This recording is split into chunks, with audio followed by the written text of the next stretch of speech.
Greetings, folks. This is DC Investing. I've reached financial independence, and I talk about topics to help others on the path to also becoming financial independent. And today I wanted to talk a little bit about the cost of money and why you might want to think about rethink about margin investing, and that it may actually be a good thing to get you further ahead in life. And so, as I was kind of thinking about it, if I was working to earn $100,000 to then invest, that $100,000 would cost me quite a bit in terms of taxes. So you got to pay federal tax, state tax, and Social Security tax. And so probably if you can clear $100,000, you're at least in the 12% tax bracket. But chances are you might be in the higher one. So it would be a 22% tax bracket. So when you add all of those up, if you're in the 12% tax bracket, it's like 22.5%. That it costs you. If you're in California, it's more because their state tax is over double what it is here where I am in Utah. So it just depends. That money may be even more expensive. And if you're in the 22% tax bracket, you're like 32% that it costs you to earn $100,000. Whereas if you have some assets, oh, sorry if that was loud, you can borrow that same amount of money, $100,000, and it costs you a whole lot less. So I'm a margin or an investor with Robinhood. I split some money out of Fidelity this year and put it over in Robinhood because they have really cheap margin interest rates. And so I borrowed $100,000 and I have a 4.5% margin rate.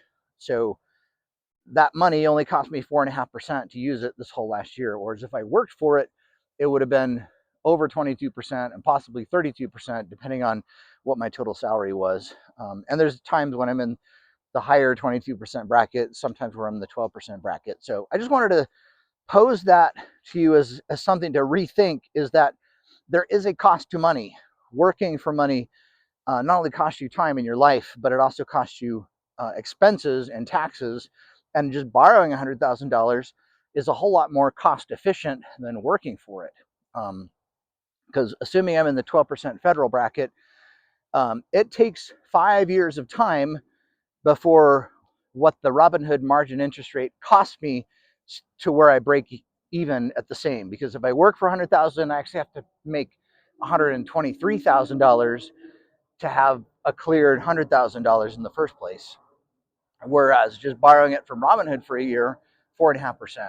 So you get 5 years of time at 4.5% by the time you make it up to the same cost that it would cost you to work for that same money. Sorry again if that's loud. So interesting, just the cost of money that I had never really considered until this last year. And I've done really well on my margin investing.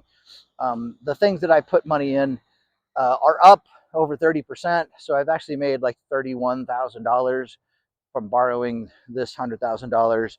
And I've made dividends. The dividends that these things pay are higher than the margin interest rates because I buy oil pipelines. So my dividend interest rate on average was about 8%. And so they easily paid for the 4.5% on the margin rate. So literally this money cost me absolutely nothing to then make a capital gain of like $31,000. So just kind of crazy. I'm learning these things later in my life, but I'm just trying to pass this information on to you as a subscriber to kind of rethink some margin debt. You're buying assets, which then can appreciate and also throw off income if you do it wisely. And it would take you a long time to earn that same amount of money if you were working for it. I should also throw in that oh, sorry again about that. Walking and talking makes my throat dry. I think I have about $40,000 of money that I put into my margin account in order to get the basis to then borrow another $100,000. So if you're young and don't have a lot of funds to invest, by making a margin account, they'll give you quite a bit of money that you can then buy more stocks. And as you buy more stocks, then they'll give you more margin that you can then buy more stocks. And so basically you have to keep about 25% of whatever you have in your margin basis. And so I don't know, there's stuff to learn about how margin works, but I've got about $40,000 of the basis. I only need about 32,000 to borrow this $100,000, and literally, made out really well this last year. I did not work for that extra 100K like I normally had in previous time. I also have to work for it or increase things in investing. And I wasn't taxed on this 100K. If I go to sell it, I'll get taxed on the $32,000 that I clear. I mean, it's just interesting how working for money is a whole lot less efficient than just borrowing that money in the first place. So, kind of crazy. Um, so, as a listener, just learn about it. You don't have to do margin investing. You don't have to do that. But if you're young and trying to figure out how to get further ahead in life, just learning about investing and about some things that you might possibly try. Even if you're just investing in the S&P 500 or the QQQ for the technology names, over this past year they've done really well, and they would have stayed ahead of what the margin cost would be. And if you were working for that, you would have been taxed on $100,000. It takes a long time to get $100,000. And if I think about how much I actually had to put as a basis to get this margin loan, it's about $40,000, but really I only need 32,000 to get this amount of borrowing, and I'm up $32,000 in capital gains alone. So basically, I doubled my investments because I was willing to take on margin.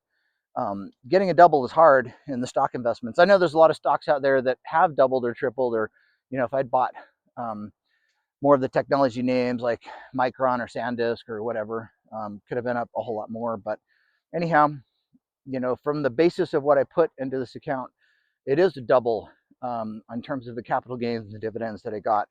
That wouldn't have happened had I not borrowed $100,000. So, none of this is financial advice. I'm just kind of telling you some information of things that have happened to me over this past while. I think it's interesting.